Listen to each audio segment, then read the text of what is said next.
I came from nothing. We had to do some crazy things to be able to pay bills. And you don't get paid worth a damn in the military. I got a call for an insurance company, and I was like, I don't want to do insurance. It was the only interview that I got back out of all of the submissions. Him and I had a 2-hour interview. I had originally went in for a sales job. By the time I left, I was office manager, and I had negotiated significant pay increase from what was posted, and I started running the business. We went from a 60% retention to a 90% in less than 6 months. And he came to me and he goes, what are you doing? What do you mean, what are you doing? Stop making me money, make yourself money. And I laughed at him. He's like, no, I'm serious. What's holding you back? Fear. I'm not good enough. I don't know what I'm doing. And he goes, when are you going to stop letting fear dictate your future?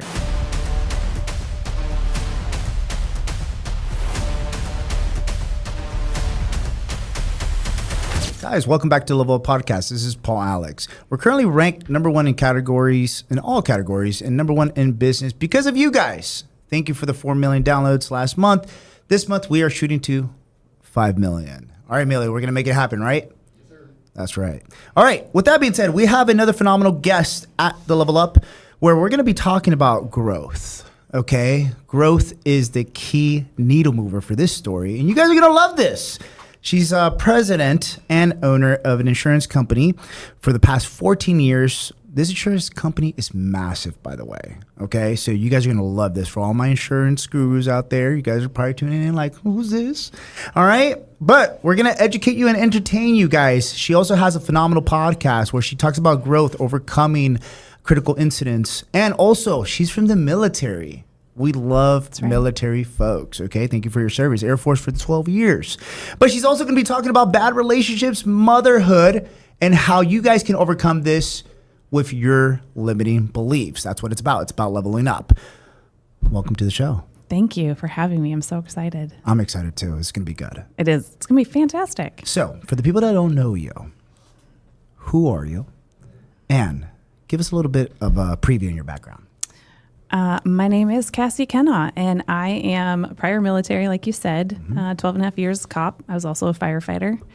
I'm a mother of 4 beautiful children.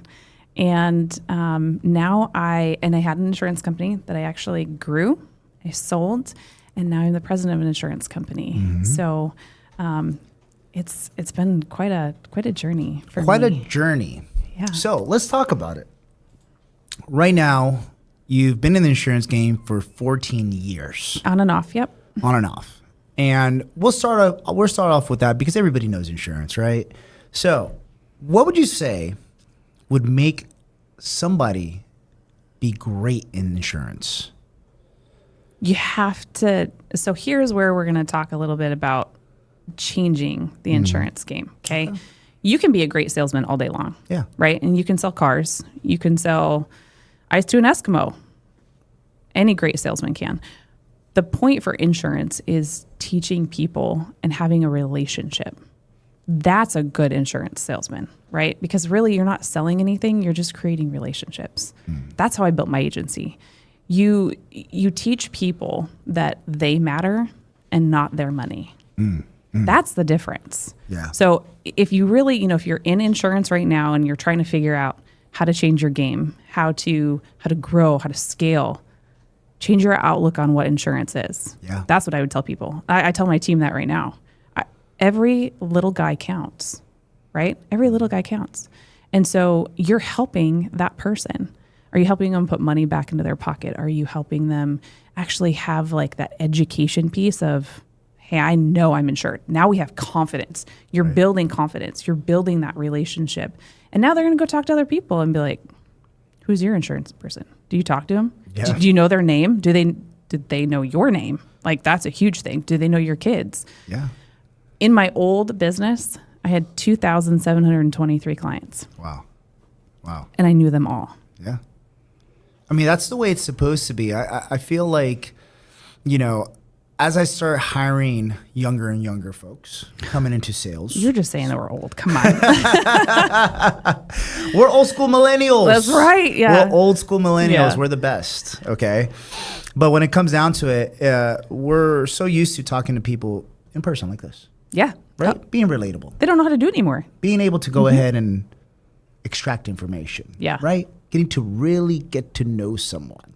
I think that's key behind sales, soft skills, right? It is. Yeah. Yeah. So I resonate with everything that you said. But do you believe that your background in the military actually helped you become a successful entrepreneur?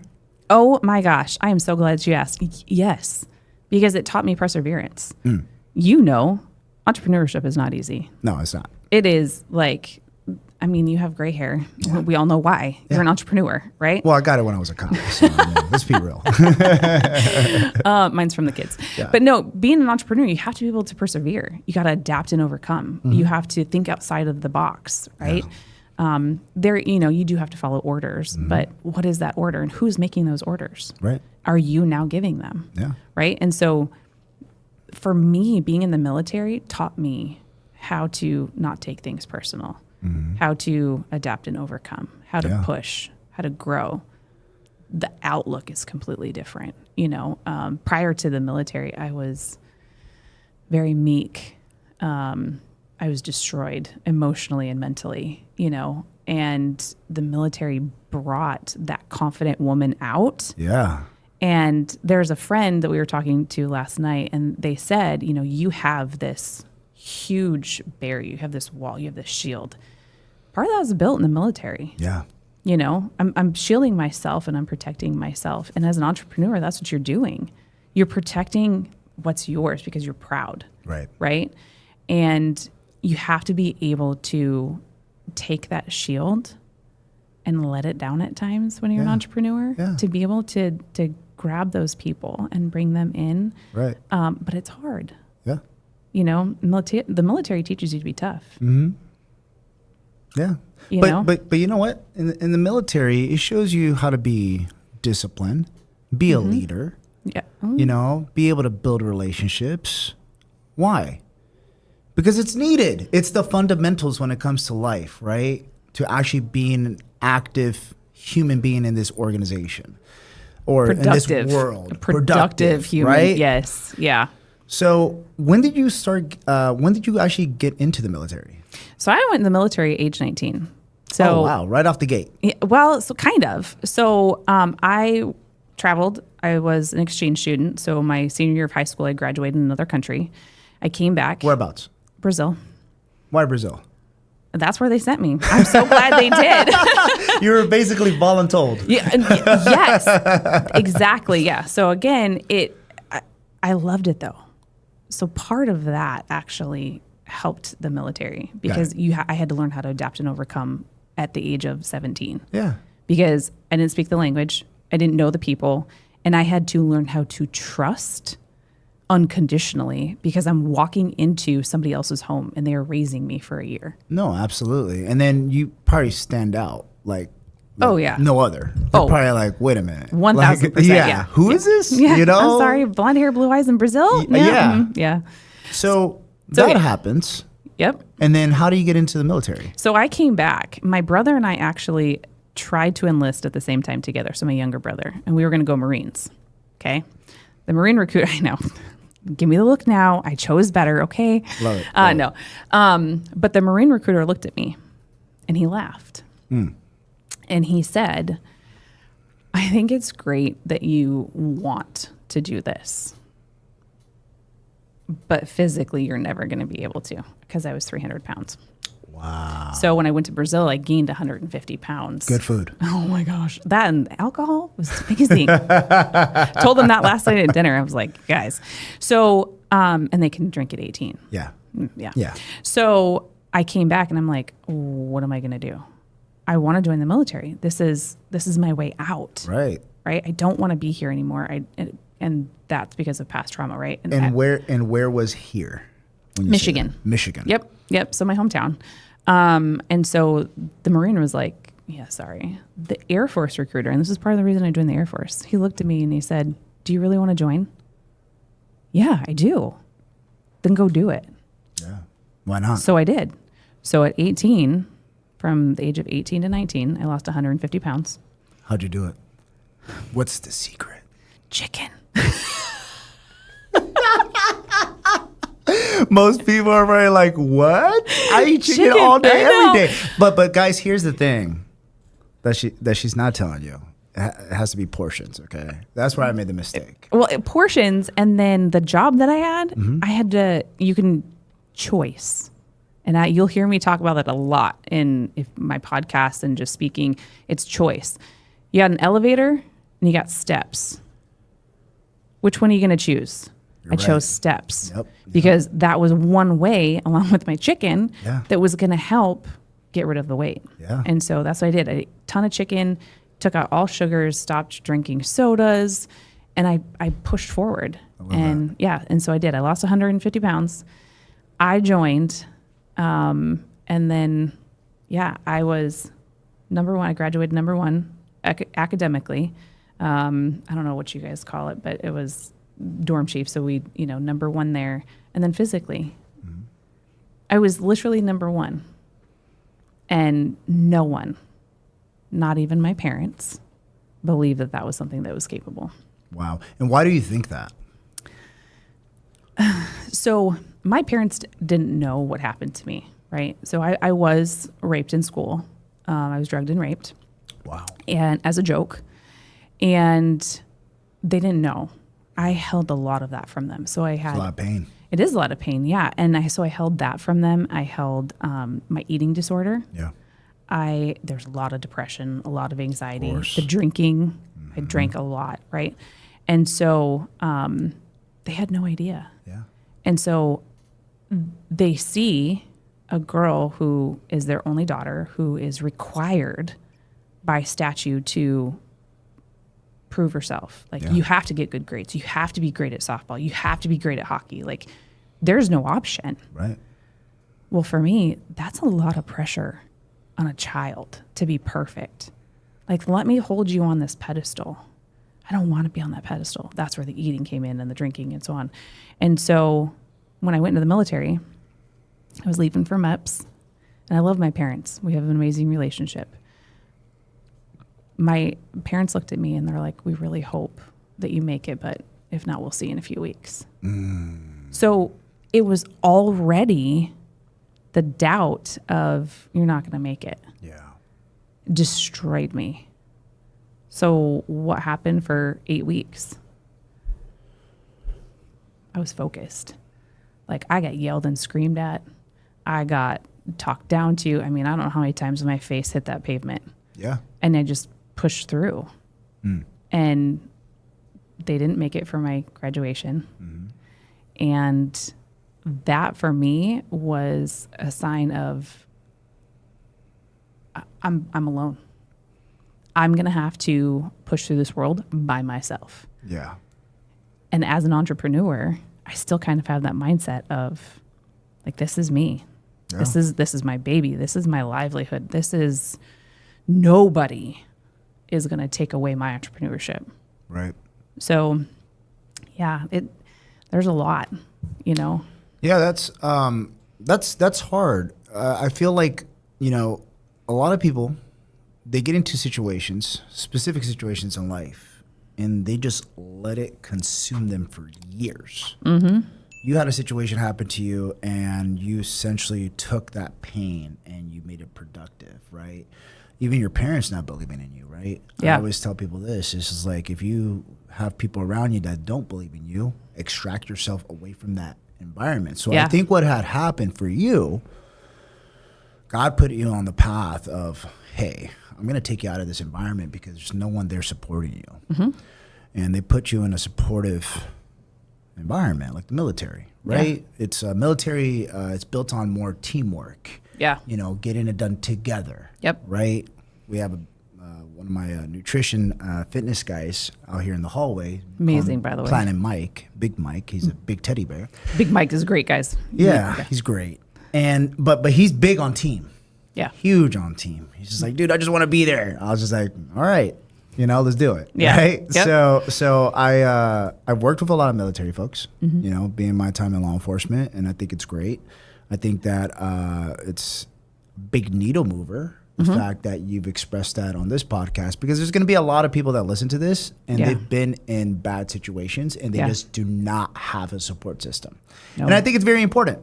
I think it's very important to talk about it. You know, towards the last 2 years of my law enforcement journey, I felt into deep depression. over some BS. Now that I think about it, but still, it piles up, right? Yep. And then on top of that, you could go to my mom, who I always consider my best friend, even though we bump heads all the time. And that's the best friend. That's the best friend. Yep. Best friend. They're gonna tell you what you don't want to hear. Exactly. Yeah. And she tells me that. She's like, listen up, you Paul. might get mad at me, but it's because I tell you the truth. Yep. No one else will tell you the truth, Paul. Yep. Everybody always wants to kiss your butt. And I'm like, sure, Mom.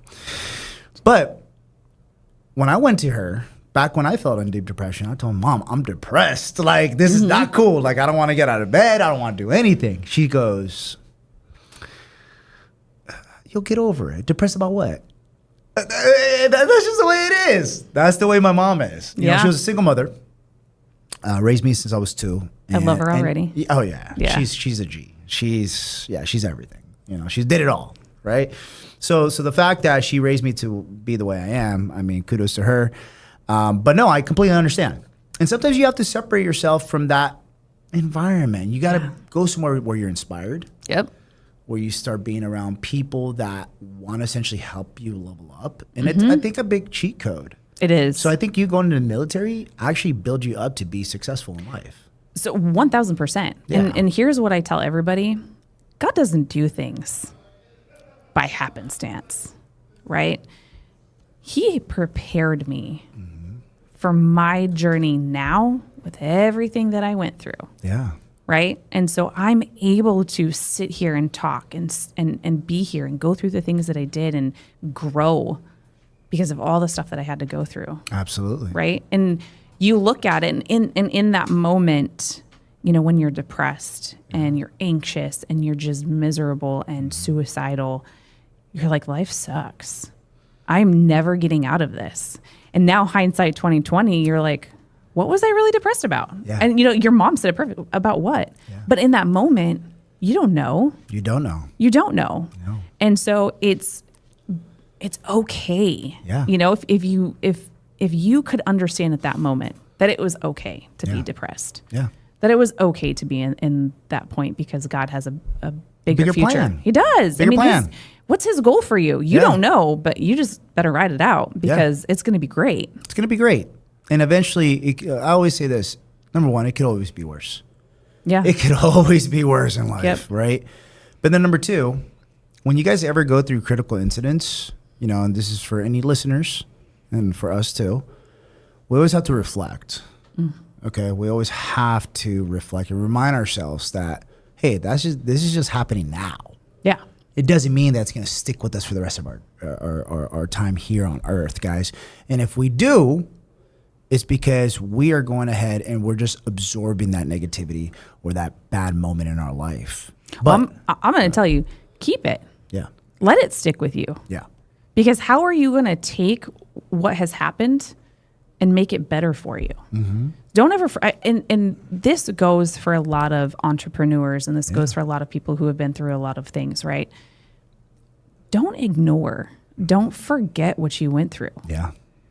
Pull out of the situation what you need to grow, to get better, to get over. Don't let it happen again. Yeah. So I hear what you're saying, but don't ever forget it. I think that for me and a lot of people that go through trauma, that's what we want to do. Yeah. Like, hey, we've succeeded, right? We've gotten past it. Yeah. I'm good. I'm never going to think about it again. Okay, well, if you don't think about it again and the situation pops up where it may be something similar, and then you go, oh my gosh, I'm in this all over again. And then it pops up and then you don't know how to prepare yourself. You're not prepared. Yeah. Because you're like, oh, I just forgot about it and I forgot what I did and I moved on. I left it. I'm good. Yeah. No. Pull out of it what you can. Keep it. Don't make that same mistake twice. Yeah, the experience. Right? Yeah. The experience. No, I believe experience is key, especially in entrepreneurship, because I don't see as any failures. There's lessons. Yeah. Right? So at the end of the day, what makes some of the best entrepreneurs and also people in the military is that they take action. Yeah. And then there's some saying that we say in law enforcement. It's just, hey, dude, guess what? Just do it. And then if you mess up, just go back and fix it. you Yeah. know? And that's what that's my go-to in life. I'm like, Yeah. hey, I'm just gonna go ahead, ask for forgiveness later. Yeah. You know, it is what it is, right? You break down the door, just go back and fix it. It's fine. That's it. Just say sorry. Wrong door, right? So let's talk about your transition now from the military. You were in the military for about 12 years, correct? Yep, 12 and a half, yeah. Okay. And what type of duties did you actually do in the military? You want to laugh at me? Sure. I was a cop. Really? Yeah. I love that. I knew I liked her. See that? I say that though, and it's two totally different things. The Yeah. civilian side, but yes. So I was a cop in the military, but the main focus for me in there was I guarded missile sites and the security, and then I turned around and I actually became the deployment manager for a maintenance group. Wow. So, yeah. Pretty good. I mean, it's kind of badass. It's all right. It is. It is. I got to see those photos. All right. So, how did you transition from the military? Did you go straight into insurance, or did you already had started your family at this time? I What's the story started out. behind that? I started out as a young mom Okay, a young mom at 19. at 19. You know, back in the day. All right. Again, And you're making us sound old. I'm aging Man. ourselves, guys. It's normal. It is. It's normal. It was. I don't know this idea of how people nowadays, especially on socials, right? They're like, oh, I don't want to have kids, so I'm like 40 or 50. I'm like, dude, right now I'm like 37. I'm about to have my first kid. My energy levels are not there. Wait, I'm older than you? Damn. Yeah. All right. I mean, but that's a good thing. You look great. Thanks. You look great. Then, you know, it says something, right? It does, yeah. Yeah. But no, you're 100% correct. You know, because now you look at it, and I'm not that much older than you. At 38, I have 2 kids graduating this year. Yeah. I have another one that says he's a freshman. And then I started over. She's 3. But literally, like, I can retire, and now I'm starting another career, and I have lived my best life. Yeah.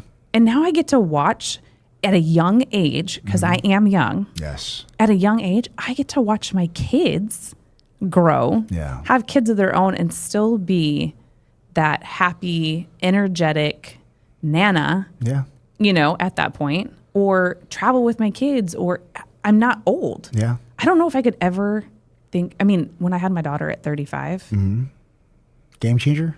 bro, you know how old I felt? Yeah. It was hard. I'm like, Yeah. man, I totally wish I would have had another kid in my 20s. Yeah. So Yeah. much easier. Right. But I digress. But yes, I love being a mom. But I was a mom at 19. And so I started early and married military as well. So we went through a lot of deployments. And then I went from active duty to a reserve, because with my ex-husband, he was gone. So we were together for a total of 12 years, married less. But in that time, he was gone 80% of the time. Wow. So not only did I have to be a single mom, I still had a career, right? And then I had the military. Right. And I ended up going AGR too. And so, but I'm trying to handle all of this and moving on my own. Like, so it sucked. Yeah. You know? And so it never stopped. So when I went Guard and Reserve, and then my husband, who was older than me, he retired. And we moved back to Michigan. And that's when I met my mentor for insurance, who taught me insurance the right way. And so that's kind of how I got into insurance, is because we moved back. I was still Guard at that point. And so I realized that, and then I became a firefighter. So in between that transition. You did it all. I mean, I try. I like to know everything. I can build a house and I can put out the fire that burnt it. It's fine. Love it.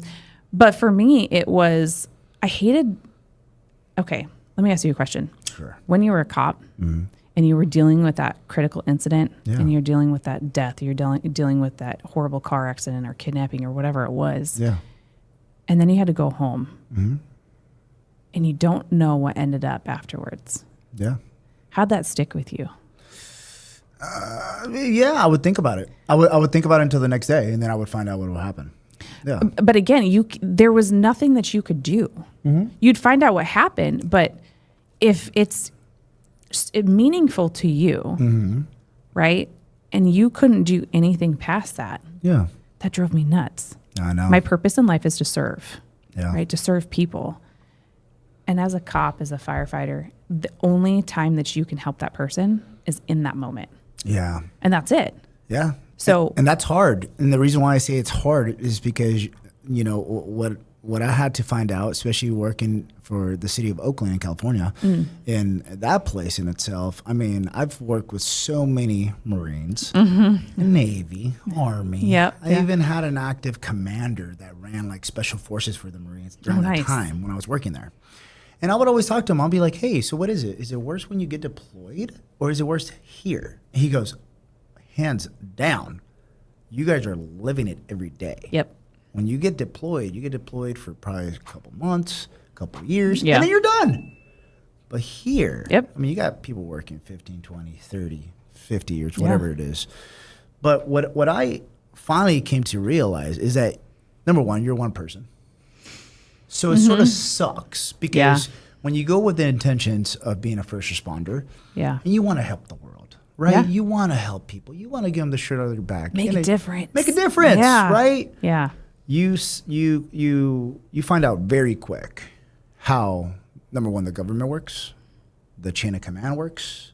I like to call it Game of Thrones because they get very political. I literally, yep. Yeah, Yep. it's just the way it is. It doesn't change. In the Nope. military, it's the same thing. Same thing. So you're very limited to what you can do. And I think, to be honest, it's the last 2 years, that's the reason why my fulfillment wasn't there. Like initially when I first got into the job. Yeah. When I first got into the job, I was working under the sheriffs, but I was an Oakland police officer detective working under the sheriff. And it was different rules. Yeah. It was different rules. And when I got back to the department, it was just like more to like CYA, cover your butt, more of political. You had to watch what you had to say. You had a lot of people that are very insecure that were commanders. Yep. And they didn't let you police. And what do I mean by that, guys? What I mean is, with the media going against first responders, cops, with the rules that were, especially, not to get political, but in California, it was very strict with cops. They were letting criminals just run wild, Yep. And they knew they could get away with it. Yeah. My mind came to, what is the point of policing if they don't allow us to keep these criminals in jail? Yep. And they're just going to keep doing it. And that's why crime rose. Yep. And more people were moving out more than ever, including myself. I was basically pushed out to move out of California, even though California is beautiful, best weather. But at the end of the day, I mean, it just really depends on what you want in life, right? Yeah. To me, I was more to serve. Yeah. Like, I loved Serve. it. Yeah. Yeah.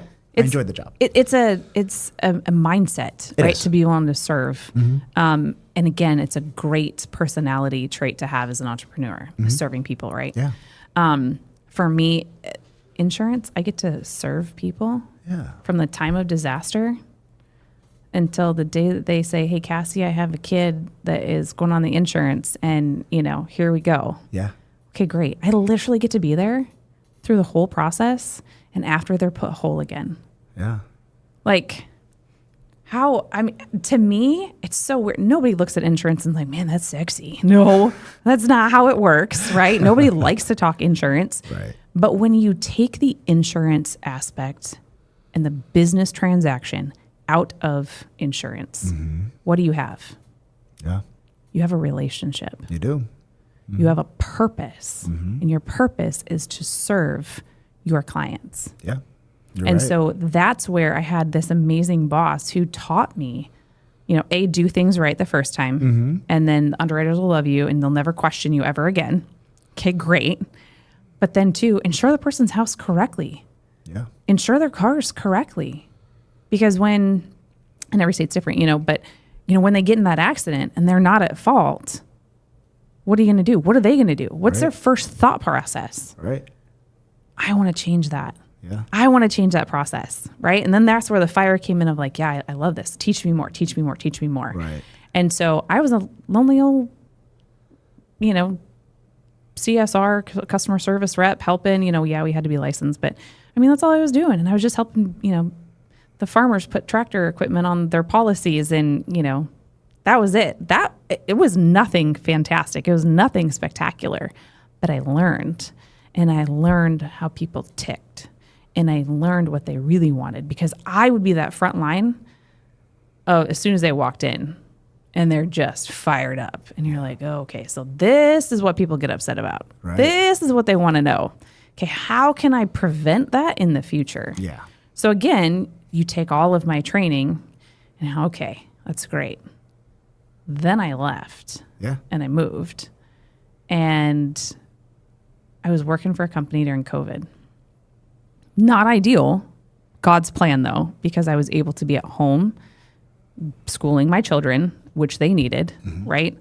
And I had enough. It was corporate, political BS, just not my game. And I quit. If you ever go to a job, and I say job because that's what it is, and your leadership tears you down, and entrepreneurs take note of this, because this is what you want to know for your team. If you make your team feel worthless, overworked, you're a constant tyrant, nobody's going to want to work for you. Absolutely right. And what are they going to do? They're sitting there like, and me personally, I always try and prove like I'm amazing at what I do. I always put 110% in. Mm-hmm. No, the day I walked in there, you made me cry. I don't cry. Yeah. I'm out. And so I went home, and I told my husband at the time, I was like, I quit. And he goes, what? I'm like, I quit. I couldn't do it anymore. I can't keep going. So I got on and I filled out stupid Indeed applications, right? I was in that moment of like anger, and I was just like, I don't care what I do. I'll go work at McDonald's. Very emotional. Yeah, I'll go work at McDonald's. I don't care. I just need to provide for my family, right? Survival. And I got a call for an insurance company, and I was like, I don't want to do insurance. I'm in a new state. I didn't want to do it. But I was like, you know what? Fine. It was the only interview that I got back out of all of the submissions, which I thought was crazy because I have an amazing background. I have a degree in business. Like, come on. So I did. And that guy that hired me ended up being one of the most amazing mentors and one of the most fantastic and fabulous people that I've ever met in my entire life. I love that. And I worked for him. He was silent. So he said, listen, I'm hiring you as my office manager. Him and I had a 2-hour interview, right? And I had originally went in for a sales job. Mm-hmm. By the time I left, I was office manager, and I had negotiated a significant pay increase from what was originally, posted. And I started running the business. We scaled it to where the retention went from 60%. And people who are in insurance know retention is huge. That's your bread and butter. Yeah. And so we went from a 60% retention to a 90% retention in less than 6 months. Wow. We grew, and we were consistently hitting the numbers that we needed to. And he came to me and he said, what are you doing? Mm-hmm. What do you mean? What am I doing? And he goes, what are you doing? Stop making me money. Make yourself money. Yeah. And I laughed at him. I remember laughing at him, and I'm like, you're funny. You're cute. He's like, no, I'm serious. What's holding you back? Fear. I'm not good enough. I don't know what I'm doing. And he goes, when are you going to stop letting fear and what happened in the past take over and dictate your future? Yeah. When are you going to stop? Right. And I went, ooh, man, that's hard. That's deep. I don't know. And he goes, just think about it. And I'm like, where am I going to get 6 figures? I came from nothing, absolutely nothing, where, we had to do some crazy things to be able to pay bills, right? And I was living paycheck to paycheck, and you don't get paid worth a damn in the military. Everybody knows that, right?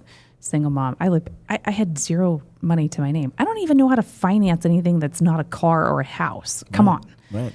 Where am I going to get this money from? And he was like, listen, I'm going to help you. Here's the number to be able to get the loan, because you already know the business is worth it. He goes, I'll front you the money to start. I needed one person to take a chance on me. One person. And he did. And I purchased it. So we started this process of purchasing the agency, and I was pregnant. I was going through IVF. Wow. Okay. Like I just told Big Mike outside, that screws with a woman's hormones. So I'm like, am I making an emotional decision? Am I irrational? Like I'm all over the dang place, right? I delivered my daughter in the hospital on 1/27/22. I was in class for the agency takeover the very next day. Wow. I never took maternity leave, and I purchased the agency officially in my name March 1st. Wow. So all my clients knew my daughter, Yeah. right? So here I am with this 6-figure debt, a new baby, a new venture. It's new life. Scared as hell. Yeah. It was crazy.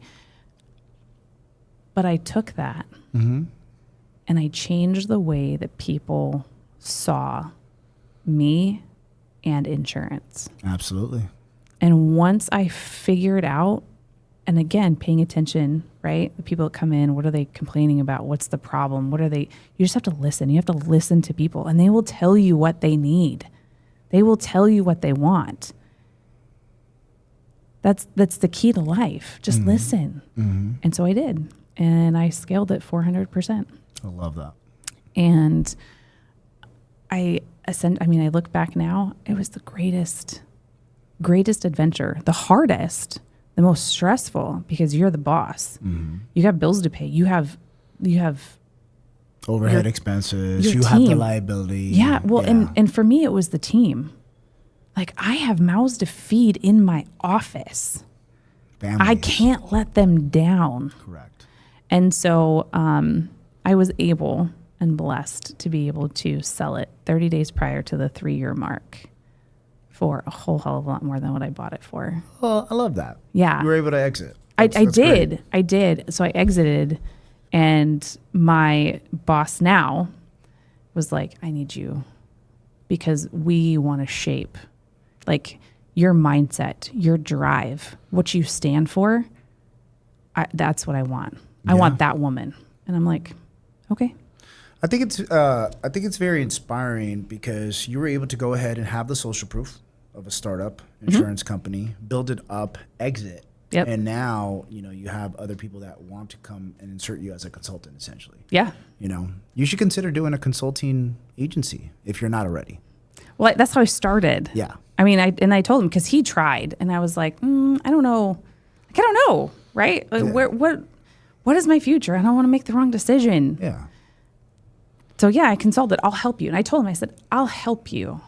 I'll help you structure it. Yeah. I'll help you get going. Right. And then he was like, no, I don't want that. I want you. Right. Oh, okay. That's good. I'll take it. That's good. So what would you say to someone who is looking to break into insurance right now? Basically take your footsteps and try to eventually be able to have enough to buy an insurance agency or company and then scale that. What would be the initial steps that you would say you would give your old self coming outside the military and brand new boot, Yeah. going into insurance? What would be 3 big needle movers that you would give them as advice? Well, so first off, you need to, social media is huge nowadays, right? And just about every insurance agency has a TikTok, has a Instagram, has a Facebook, something. Yeah. You need to look. And shoot me a DM, Yeah. right? Because I'll get you who, what, when, where, how, and why. You need to find an agent that fits in your core values, right? As soon as you find that person that can be your mentor and that you can believe in and stand behind and has the same values, and that's going to be your first and foremost, biggest goal to achieve. Because again, like I said, insurance agents are not well-liked individuals.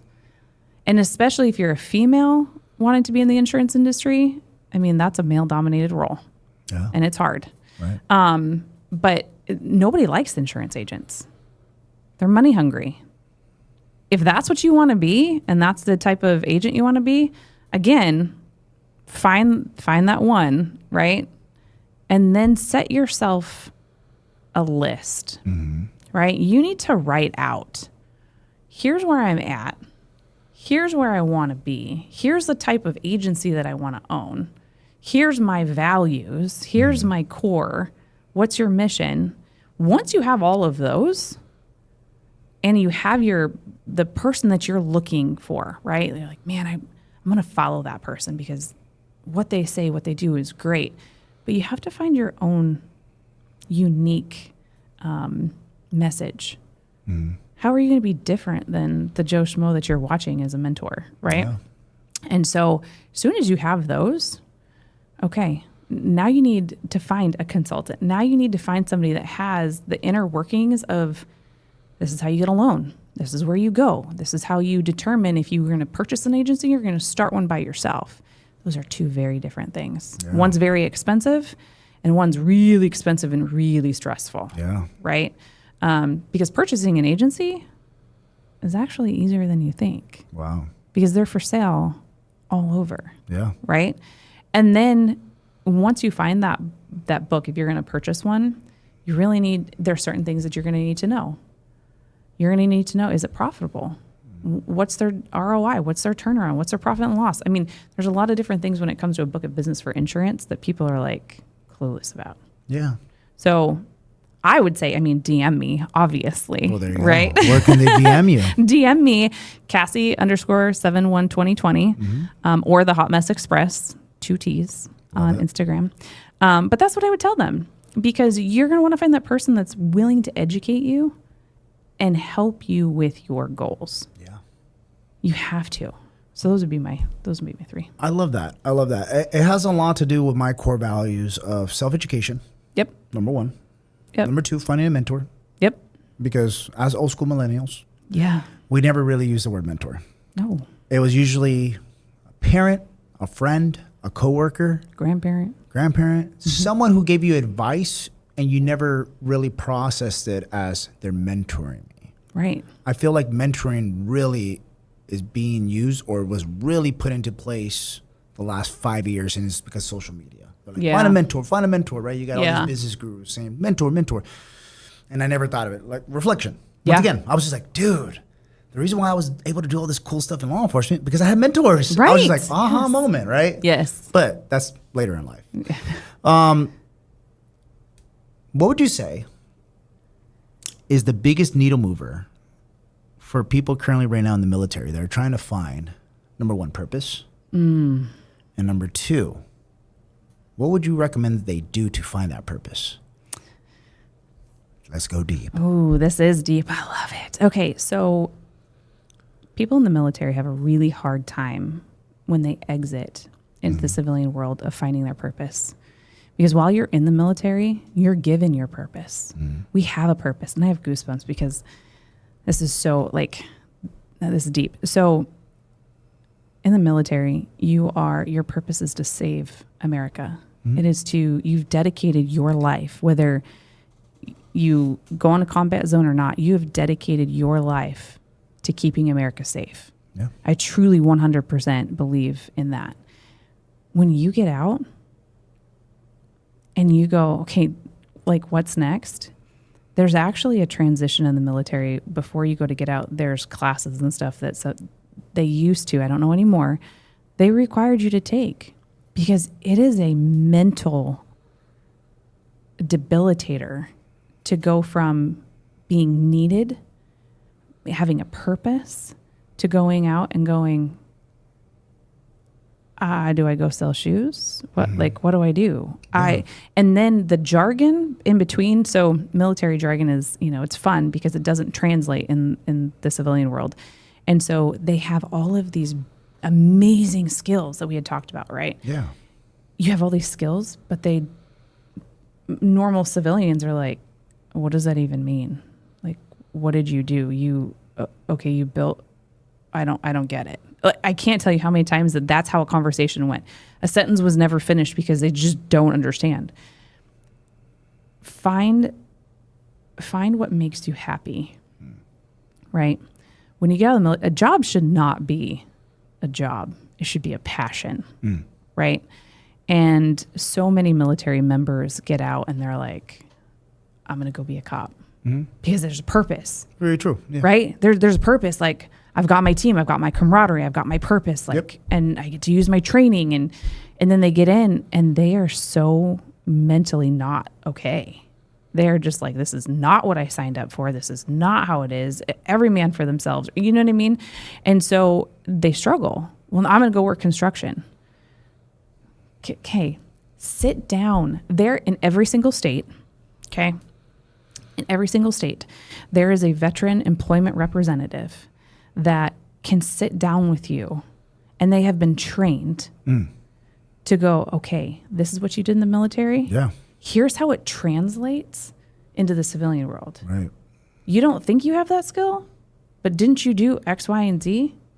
Then yeah, you have that skill. Right. And believe it or not, and I actually worked for the state of Michigan in this situation. That's how I know this exists. They literally come out of that meeting going, I have my confidence back. Right. Like, I'm going to find a purpose. Yeah. It's going to be okay. And so please, please, please, if you are a veteran and you are getting ready to get out, or you've already transitioned and you're just working a meaningless job and you're depressed and you're just not happy, go find a veteran employment rep and just sit with them and say, okay, like, listen, here's what I did in the military. Here's what I really enjoyed in the military. How does that translate? Like, what other jobs do you think? Because again, military, you're closed-minded. And you don't want to be. It's not kind of by choice, but it's more by, that's who we are, right? We have one mission. We have one purpose. Yeah. And so you kind of get that goggle vision. Lost in the sauce because you're so mission driven. Yeah. Yeah. And so these people, they're amazing, and they pull it out of you. I mean, they'll make you cry. That's their job, right? And they're going to tell you, like, hey, here's what I think you're good at. Here's a list. It's like going to MEPS all over again. Here's a list of jobs that you qualify for. And that's great. We all need that. Yeah. That in itself is mentorship. Yeah. And so that's what I would tell veterans. You want that needle mover, just go sit down with somebody that understands the civilian world. Maybe another veteran, right, who got out and has done it, right? Yeah. And I will say that a very large portion of military members are amazing entrepreneurs. Right. They are amazing entrepreneurs, and agree. they need to find what they're good at and how can they capitalize on it. Oh yeah. Everybody got a story. Yeah. I always get asked, well, what makes you guys so special? Us, our story, who we are. Yeah. You can never take that away from us. No. And turn around and be like, you're special too. You just got to figure it out. Exactly. They just don't know how to extract it yet. No. I love that. So, for the viewers and the listeners, what would be some words of encouragement to have them level up in 2025? Oh, gosh. Don't give up. Embrace your mess ups. Embrace who you are as a person, right? Your story is unique. And don't ever sell yourself short for the fact that your story is, well, somebody else has it worse, right? And mine wasn't that bad. It's all about circumstance. It's all about, that perception of, hey, what you went through may not sound bad to me, but how did it affect you? Yeah. So figure that out. And don't stop. Don't let anybody tell you that, hey, that's a great idea, but I'll see you in a couple weeks. Yeah. You know what I mean? Don't do that. Don't let them, because that's where you're going to fall. Yeah. And you're just going to be stuck. I love that. And that's the level up, guys. And where can they find you? Oh, I'm on Instagram, Kassie _7212020. And then the Hot Mess Express, 2 T's on Instagram, and then Kassie Kennaugh on Facebook. There you guys have it. Yeah. Kassie's remarkable story of growth, the military, being the president and owner, exiting an insurance company. Phenomenal story, Kassie. Thank you. With that being said, guys, leave a 5-star review on Spotify, Apple Podcasts, and YouTube. Thank you for allowing us to be number one in entrepreneurship, number one in all categories. And we're going to try. Well, I never say try. I say we will be doing 5 million downloads in September, guys, because of you. We're trying to go ahead and shoot for the stars. With that being said, guys, my name is Paul Alex. This is the Level Up Podcast. We'll catch you on the next one. Peace.